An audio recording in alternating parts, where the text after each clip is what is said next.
Welcome to lecture 11 of circles. So, in this lecture we will start with deriving the condition for two circles to intersect each other. So, we will derive that condition with more rigor. If we recollect, in the previous lecture we had stated that if the distance between the centers of the two circles is less than the sum of the radius, and if this distance between the two centers is also greater than the absolute difference of the radius, then under this condition we had said that the two circles will intersect at 2 points, although we had not shown this rigorously. So, moving ahead, so if we recollect, we had said that if there are two circles S1 equal to 0 and S2 equal to 0, and let us say that the radius of this circle S1 equal to 0 is R1 and the center is this point O1, and let us say that this circle given by equation S2 equal to 0 has radius R2 and center at O2. Then we had made this remark that if the distance between the two centers is less than the sum of the radius, and if it is greater than the absolute difference between the radius of the two circles. So, when this condition happens, then we said that the two circles will intersect at exactly 2 points, and we also said that if if this condition happens, then the two circles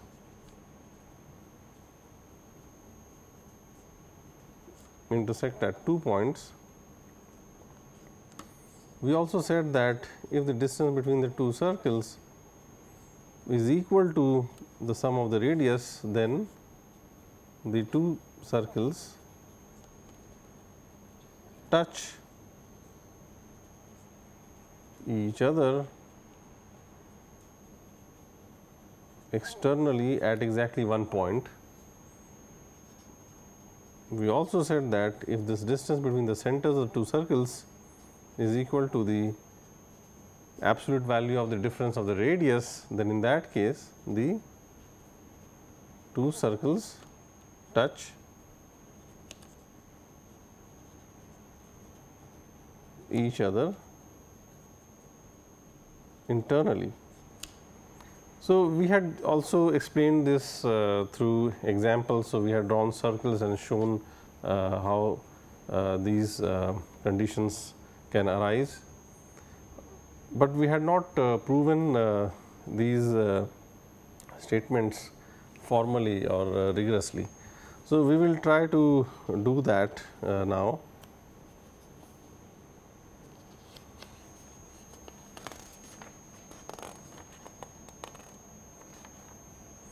So, let us say that these are the two circles. So, we have this is the equation of the circle, first circle given by S1 equal to 0 having center O1, and let us say that this is the other circle S2 equal to 0. So, in subsequent discussion we will assume that, without loss of generality, we will assume that the radius of the first circle is greater than the radius of the second circle, or it can even be equal to the radius of the second circle.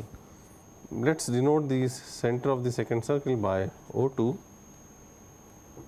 and in that case then this line segment has length d O1 O2.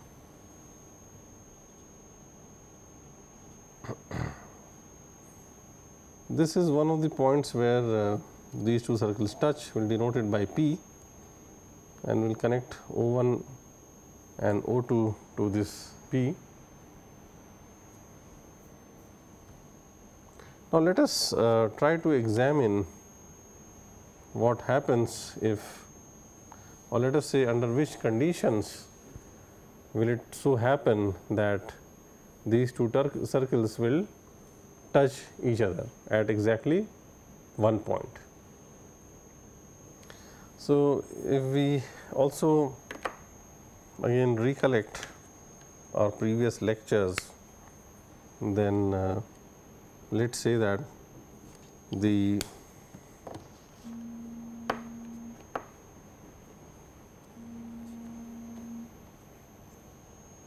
coordinates of this point O1, which is the center of this first circle, are A, B, and let us say that the coordinates of the center of the second circle are C, comma D.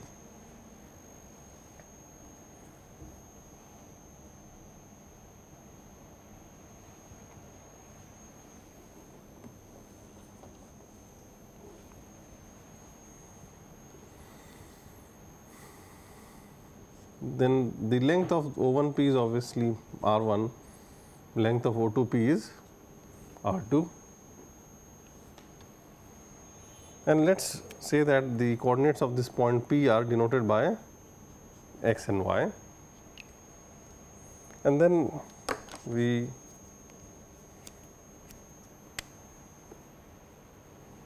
had also said that let us say that, so let us say that this green dotted line is parallel to the x axis, and so is this green dotted line also, and let us say that this angle of O1p with respect to the x axis, so this angle is theta.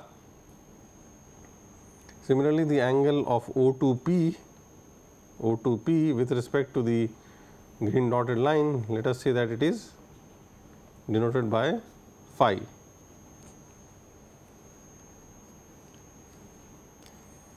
We also drop a perpendicular from O2 onto this green dotted line. So, this perpendicular, let us denote this point by M, where the perpendicular meets the green dotted line.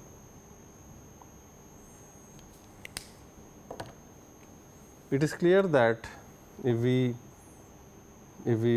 can write this point x, the coordinates of this point P can be written in polar form with respect to both the circles. So, when we write this point P, the coordinates of this point P in polar form with respect to the first circle, we see that x is equal to a plus r1 cos theta and y is equal to b plus r1 sin theta.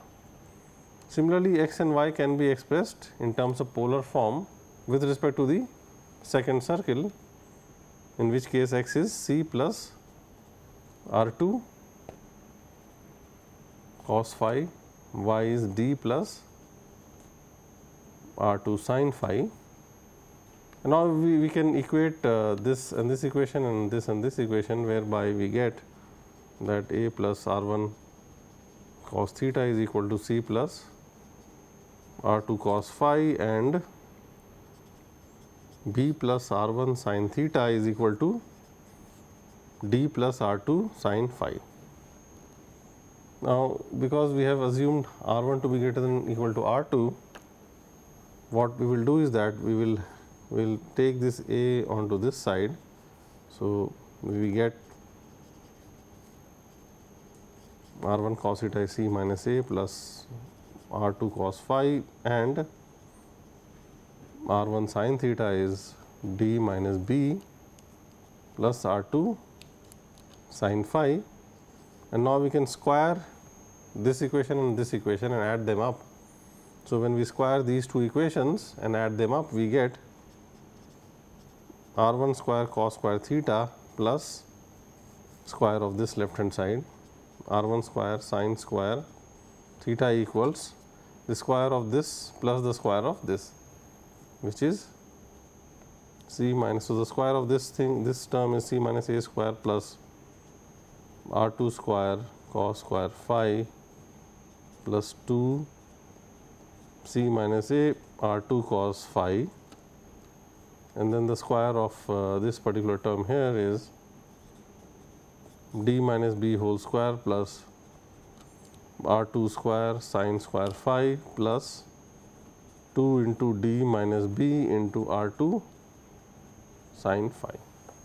And if we were to simplify that using the fact that cos square theta plus sin square theta is 1 for any theta, and similarly cos square phi plus sin square phi is also 1, we use that fact, then we get r1 square is c minus a square plus d minus b square plus r2 square plus 2 r2 into c minus a cos phi plus d minus b sin phi. Now, c minus a the whole square plus d minus b whole square. So, c minus a whole square plus d minus b whole square is nothing but the squared length of this, of the distance between the two centers, which, so this we can denote by d square d O1 O2 square. And let us say that here we for this term we multiply and divide by d O1 O2, and thereby we get, we can put a d O1 O2 here, and then we put a d O1 O2 in these two terms. Eventually we get r1 square is r2 square plus d O1 O2 square plus 2 r2 d O1 O2 times c minus a by d O1 O2 into cos phi plus d minus b by d O1 O2 into sin phi. So, let us see what are these two terms, these c minus a by d O1 O2 and d minus b by d O1 O2. If we go back to the previous figure, what we see is that if we focus on this right angled triangle O1 O2 M, then we see that O1 M is nothing but c minus a, O2 M is nothing but d minus b, and let us denote this angle MO1 O2, so which is this angle, let us denote it by alpha. So, it is easily seen that c minus a divided by d O1 O2 is nothing but cos alpha, and d minus b divided by d O1 O2 is sin alpha. So, if we use that, we get this to be cos alpha and this to be sin alpha, and therefore, we have this expression, but this is of the form cos a cos b plus sin a sin b, and this is nothing but cos of phi minus alpha. So, the it is also clear that the value of alpha depends on nothing but the coordinates of the centers of the two circles, which is given to us. So, alpha is known to us. Therefore, what is unknown to us is the value of phi and theta, because we don't exactly know the points of intersection of the two circles, and that is what our effort is to devise a method. Our effort here is to come up with a method to characterize the points of intersection. So, the points of intersection were given by these two polar forms. So, the moment we are able to find phi, it is clear from either phi or theta. So, we have eliminated theta here. So, now what we have here, if we see this equation, we basically have a trigonometric equation in terms of phi. So, if we can solve, so this equation is precisely this equation, r1 square is r2 square plus d O1 O2 square plus 2 r2 d O1 O2 into cos of phi minus alpha. So, everything in this equation is known to us, because we know the equation or two circles. So, we know the radius, we know the distance between the centers, we know this angle alpha. Now, what is not known is phi, which we can know by solving this equation. Once we know phi, we can very easily put the value of phi here and we can get the coordinates of this point of intersection.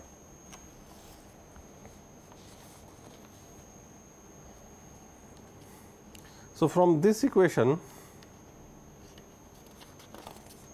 so from the previous slide we have cos of phi minus alpha is r1 square minus r2 square plus d O1 O2 whole square upon 2 r2 d O1 O2. So, essentially we have to solve this equation to find the value of phi, which can be done graphically like this.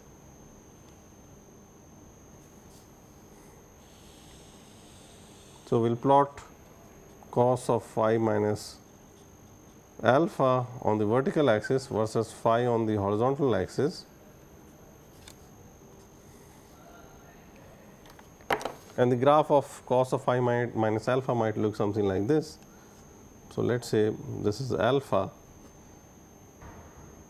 So, when phi is 0, cos of phi minus alpha cos of phi minus alpha is cos of alpha, which is let us say this value.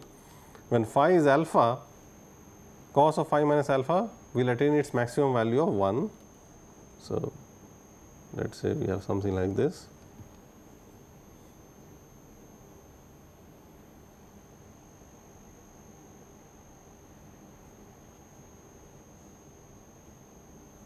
So, this is one complete cycle.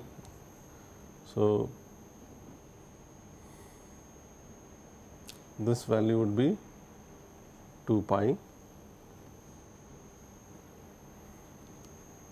and this value of phi, where it attains its minimum.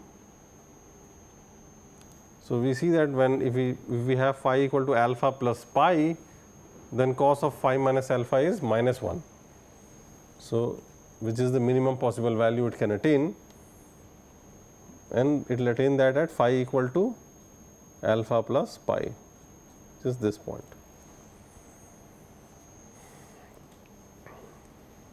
Now, if it is clear that if this value on the right hand side of this equation has an absolute value which is less than or equal to 1, then we will have a solution. So, we can represent this value by a horizontal displacement from the x axis. So, let us use a green dotted line to. So, suppose if this value is let us say less than 1, suppose let us say it is equal to half. So, if this value is equal to half, so half is somewhere here because this is 1.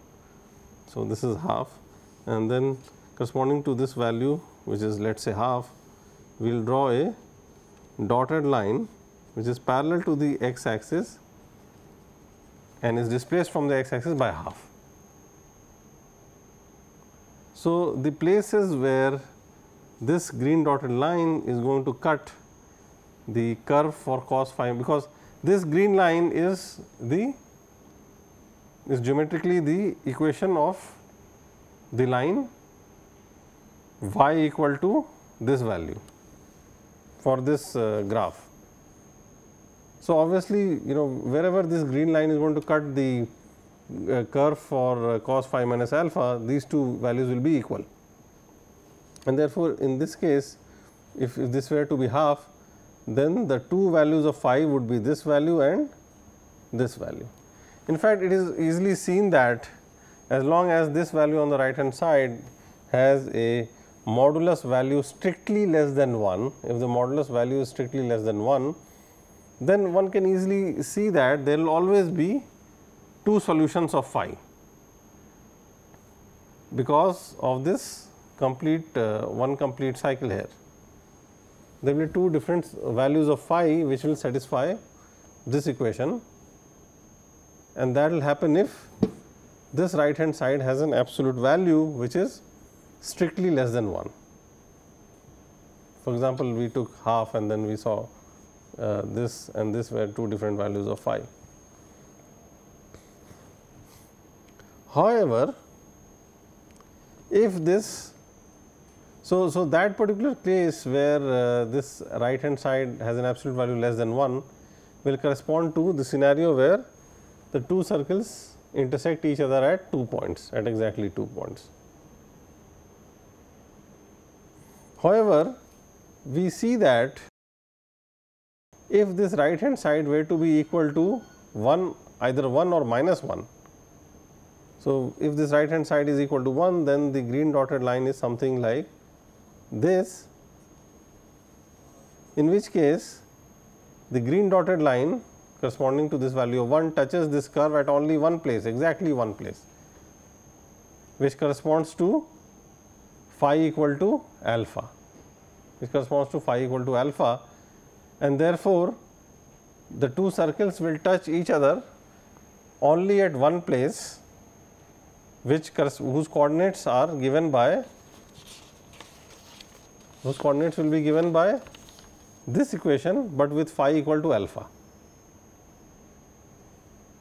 If this right hand side were, if the radius and the distance between the centers were such that this right hand side is equal to 1.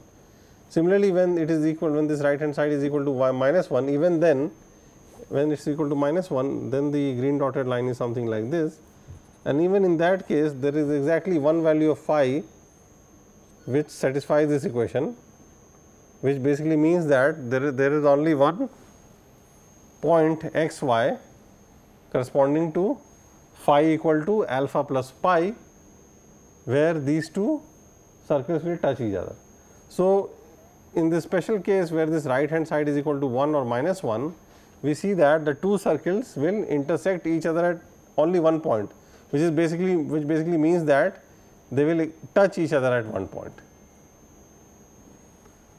So, next we will try to see how we will try to characterize these two cases where the circles touch each other in terms of this of R1, R2 and the distance between the two centers. So, we just now had said that, so let us say that R1 square minus R2 square plus d O1 O2 whole square by 2 R2 d O1 comma O2 is equal to, let us say, minus 1. And let us see what this corresponds to. So, which is equal to cos of phi minus alpha. So, this will happen if and only if. So, if we try to just solve this, what we see is that R1 square is equal to R2 square plus d O1 O2 whole square minus 2 R2 d O1 O2, which means that R1 square is equal to R2 minus d O1 O2 whole square,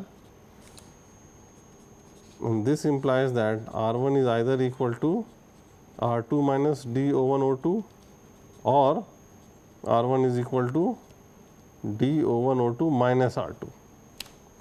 Now, clearly this case is not possible because we had initially said that R1 is greater than or equal to R2, and d, the distance, is always a non-negative quantity, the distance between the two centers, and therefore, this possibility is, this is not possible. So, the only possibility is this, and this condition is nothing but that the distance between the centers is equal to the sum of the radius. So, this is one condition in which the right hand side is equal to minus 1, but let us try to also geometrically see what does this mean.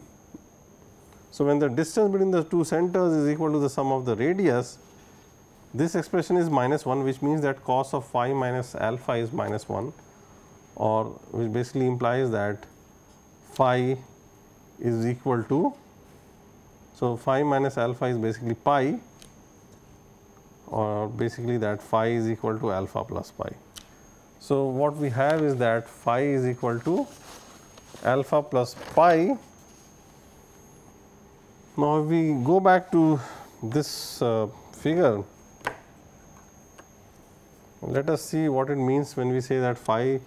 So, we have said now that phi is equal to alpha plus pi. So, we want to investigate this situation. So, let us see this angle. So, this angle here is so this is 90 degrees. This angle here is obviously pi by 2 minus alpha, and therefore, this angle O1 O2 P, O1 O2 P, this angle which let us denote by beta. So, this angle beta can be calculated because this is phi, this is 90, this is pi by 2 minus alpha. So, it will come out to be, so beta will come out to be pi beta equal to pi plus alpha minus phi. Now, when phi is equal to alpha plus pi, which is the scenario we are considering right now, then if we replace this phi by alpha plus pi, we see that if this happens, then beta is actually equal to 0, beta is equal to 0. But what does beta equal to 0 mean? So, let us now focus on this triangle O1 O2 P.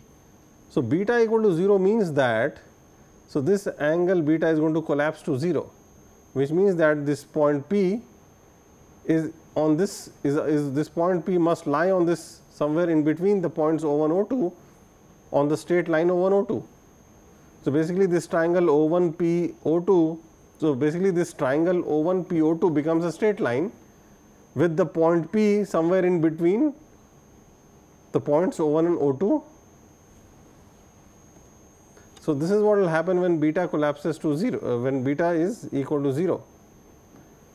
And in that case, what this basically means is that, so what it basically, what this case basically, what this condition basically then means is that,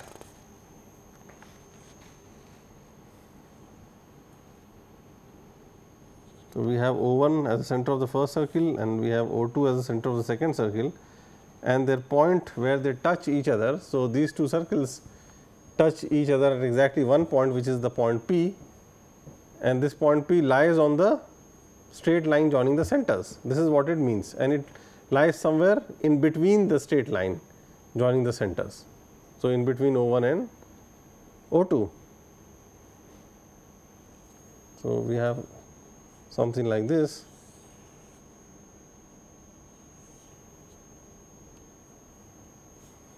O1 O2, this is the point of contact P,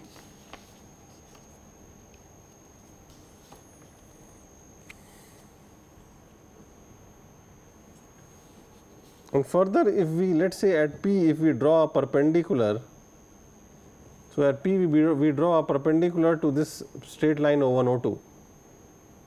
So, this perpendicular is this blue line. Then it is clear that the shortest distance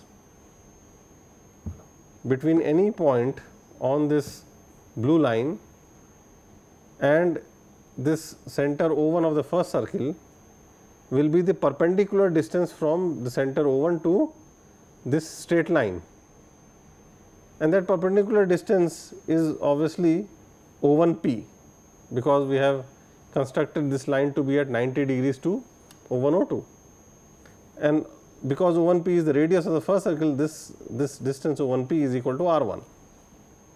Now, clearly if we take any other point on this blue line, then the distance of that point from O1 has to be strictly greater than R1, because the closest point to O1 was this point P, and we are now choosing another point on this straight line which is not P. So, hence it is clear that the distance of that point, of any other point apart from P on this blue straight line, will be more than this radius R1, and therefore, that point will lie outside this first circle S1 equal to 0. Similarly, we will show that any point, it is very easy, similarly it is very easy to show that by using similar arguments, that any point on this straight line apart from P will lie outside this second circle also, and therefore, all points of this straight line. So, and therefore, the only point on the straight line which touches both the circle is this point P, and hence this straight line is nothing but the transverse common tangent to both these circles. So, this condition D1 what we have just seen now is that if the two, so and this situation, if we remember our previous lectures, we say that whenever this happens, that the point of contact of the point where the two circles touch, if it lies between the two centers on the same straight line. So, if the point of the point where the two circles touch each other, which is this point P, lies on this straight line O1 O2 and between O1 and O2, then we said, when we say that these two circles touch each other externally. So, hence what we show is, what we have shown is that if the two circles touch externally, then it must be true that the distance between the two circles is R1 plus R2. So, this we have just shown now rigorously. However, what about the other reverse argument? Let us say that we are given two circles and it is said that the distance between the centers is equal to the sum of the radius. So, this is the reverse argument. So, it is said that the distance between centers is equal to the sum of the radius. Then does it mean that the two circles will touch externally at exactly one point P? That is indeed true, because if we start with this equation and if we put it in this expression here. So, we know that cos of phi minus alpha is equal to R1 square minus R2 square plus d O1 O2 whole square by 2 R2 d O1 O2. Now, in this equation, if we put this d O1 O2 to be equal to R1 plus R2 and do a little math, what we will see is that this value will come out to be minus 1. And then again this will basically mean that beta is equal to 0, which will mean that the two circles will touch each other at P.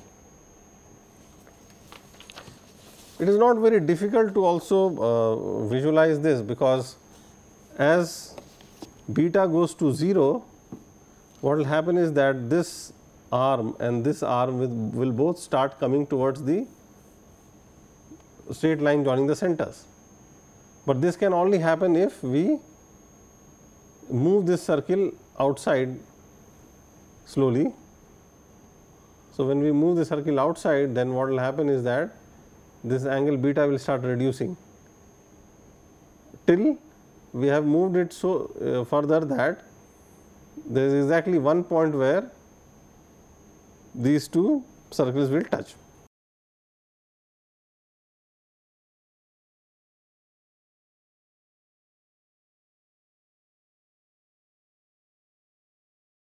In a similar manner, if we, and this can be left as an exercise for the students, in a similar manner,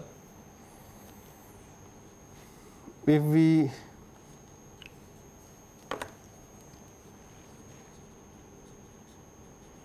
equate the right hand of this equation, if the right hand side of this equation equals to plus 1, because we have seen the minus 1 case earlier. If it equals to plus 1, then it is, we can show that from here we can show that the distance between the two centers is equal to R1 minus R2.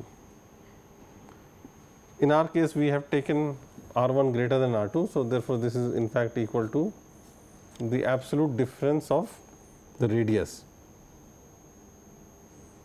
But then, if since this is equal to 1, the only solution is phi equal to alpha, and phi equal to alpha will correspond to, if we go back to this figure, when phi is equal to alpha, it corresponds to beta equal to pi. So, beta equal to pi means that this circle is moving inwards, so that this is moving like this. So, we can show that through examples.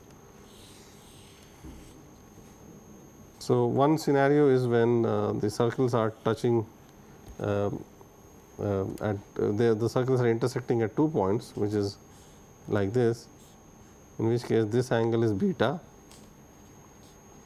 Now, if the smaller circle moves further inside, then we will have a scenario something like this. So, this will be the centers, this will be the line joining the centers, and then so now this angle beta will increase. So, this will be the angle beta now. Earlier it was acute, now it has become obtuse, because this circle has moved inside. So, and when it so happens that the second circle moves so much inside that it just touches the bigger circle at just one point. In that case, what will happen is that this was the point P. So, in that case, what will happen is that this point P will come here, and it will so happen that O1, O2 and P will be on the same straight line, because this, when beta becomes pi, this triangle O1, O2, P will collapse into a straight line, but then the difference from the -1 case is that in the -1 case, the triangle O1, O2, P collapsed into a straight line which was O1, P, O2. So, when we had the -1 case, if we see the triangle O1, O2, P collapsed into this straight line O1, P, O2 with P in between O1 and O2. Because P was in between O1 and O2, that is why we concluded that, and because P was between O1 and O2 and P is the point of contact of the point where the two circles touch. So, that is how we concluded that the two circles must be touching each other externally. But now, for this +1 case, what we see is that the triangle collapses into a straight line which is O1, O2, P. So, clearly this can only happen if the circle, the smaller circle touches the bigger from inside, because the point of contact or point where the two circles touch is not lying in between the two centers, it is on the same straight line, but when extended forward. When we take this straight line joining the centers and if we produce it further, then it actually meets P. So, P is outside the line segment O1, O2, although it lies on the same line, but it is not a part of the line segment O1, O2, and that helps us to conclude that the two circles must be touching each other internally, and this is the condition for that. And vice versa also, it is very easy to show.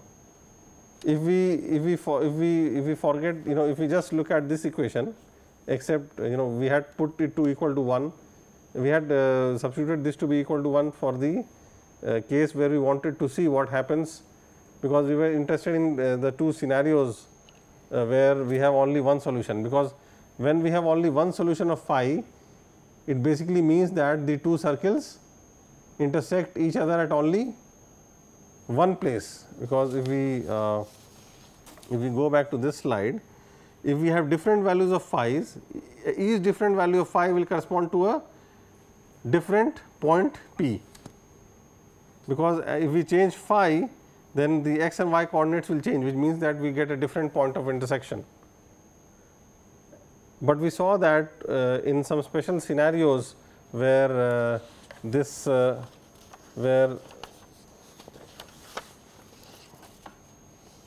so we saw that in special scenarios where this right hand side is either +1 or -1, in such cases there is only one solution of phi or one value of phi which solves the equation. There are not two values, there is exactly one value, and clearly one value of phi will correspond to exactly one point where the two circles will meet, which basically means that the two circles will touch each other at that point.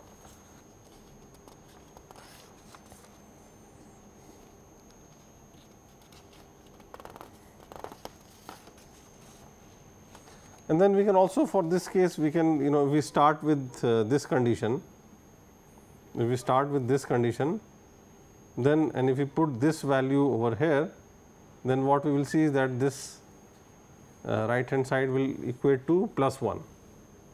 So, which basically means that even if this condition is true, then that also means that the two circles touch each other internally.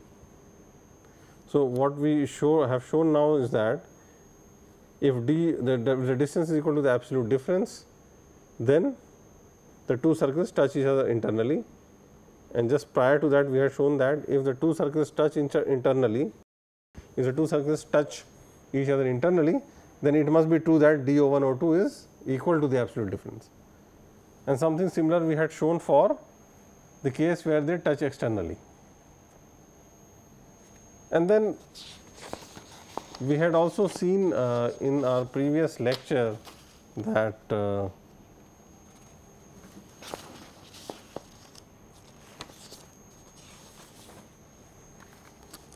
the two circles are going to intersect each other either at 1 or 2 points.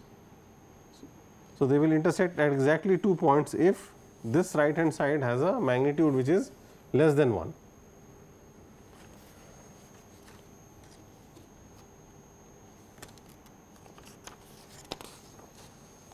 So, and that we had analyzed in our previous lecture. So,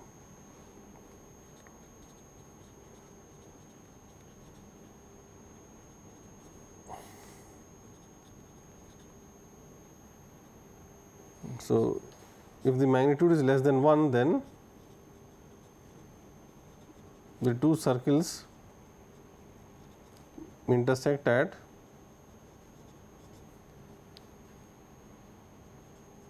exactly 2 points, and if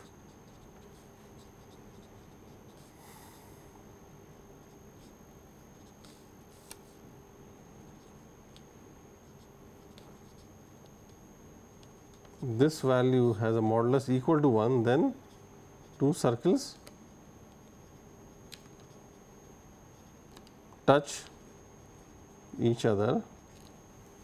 And of course, if this value, the absolute value is greater than 1, then there is no solution of phi. If this value is greater than 1, if the absolute value of this is greater than 1, then clearly there is no solution of phi, because the range of the cosine function is between +1 and -1, which basically means that since there is no solution of phi, it basically means that the two circles do not touch each other, or neither do they intersect each other.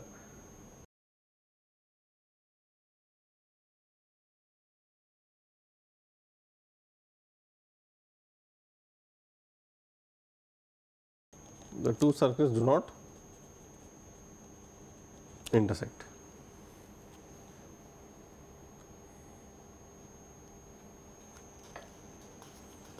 And then a little bit of algebra. For this case, we showed that there were two cases corresponding to whether they touch externally or internally.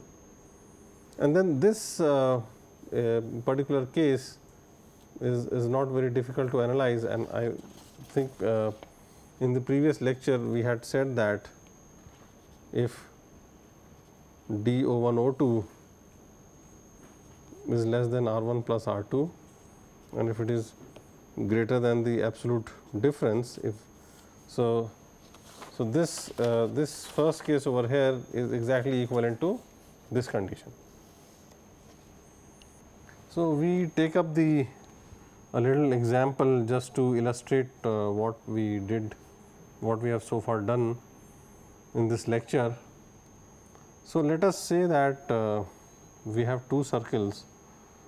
So, let this be the coordinate axis x and y. So we have one circle whose center is at the origin and whose radius is, let us say, 3 units. So, the circle is something like this.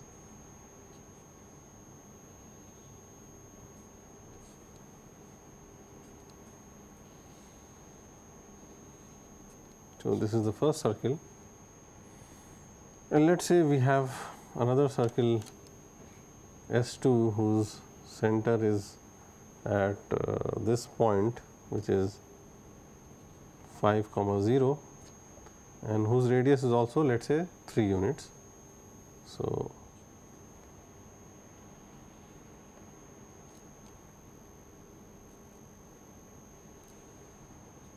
this is the other circle. Both of them have the same radius, but the centers are at different centers have different coordinates.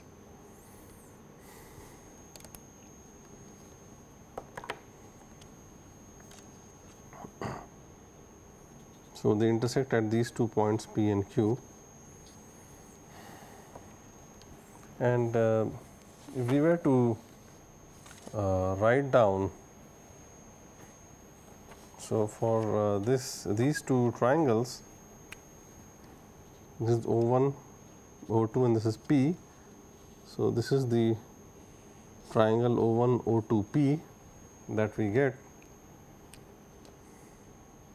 R1 is 3, R2 is 3 and D O1, O2 is 5.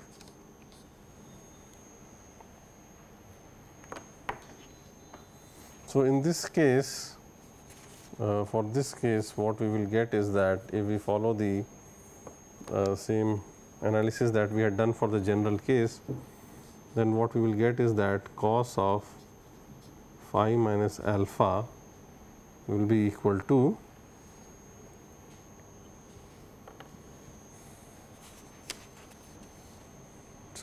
here our alpha is such that cos of alpha. So, this point is, we had earlier represented the center of the first circle by a comma b, center of the second circle by c comma d, radius of the first circle by r1 and radius of the second circle by r2, and the distance between the two centers by d O1, O2, which is 5 in this case. The radius are both 3 in this case.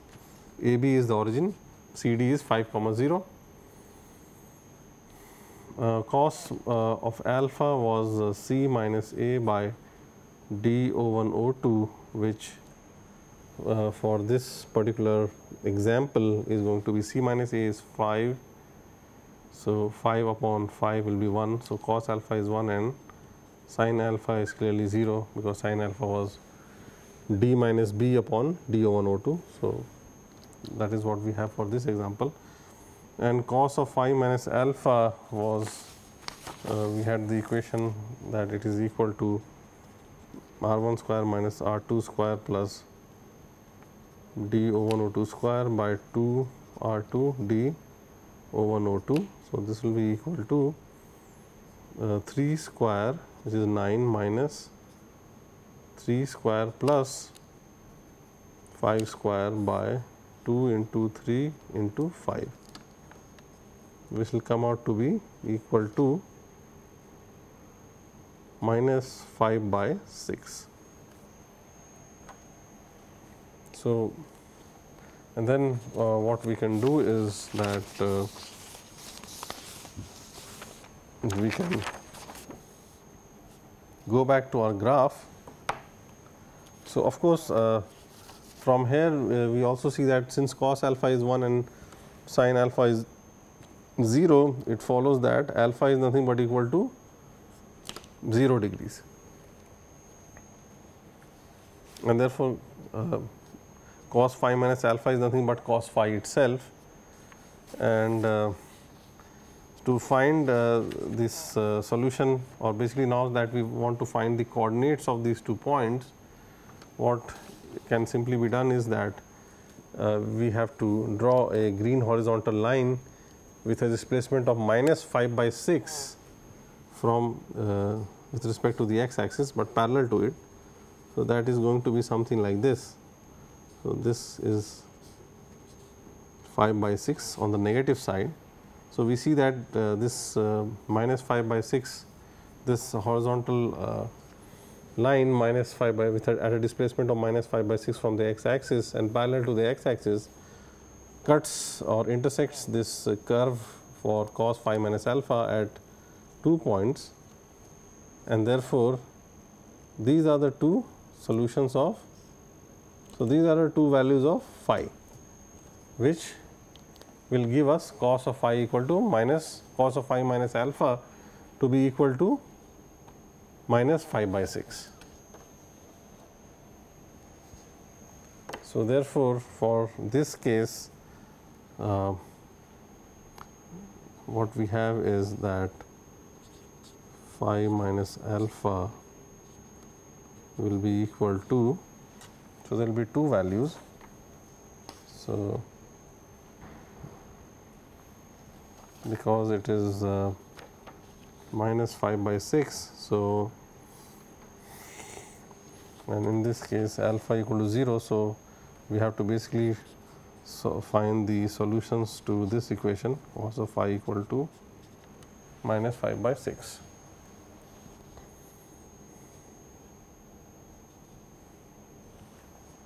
So, the of course, one value will be given by phi equal to cos inverse of minus 5 by 6, and this value of phi will belong to the interval 0 to pi.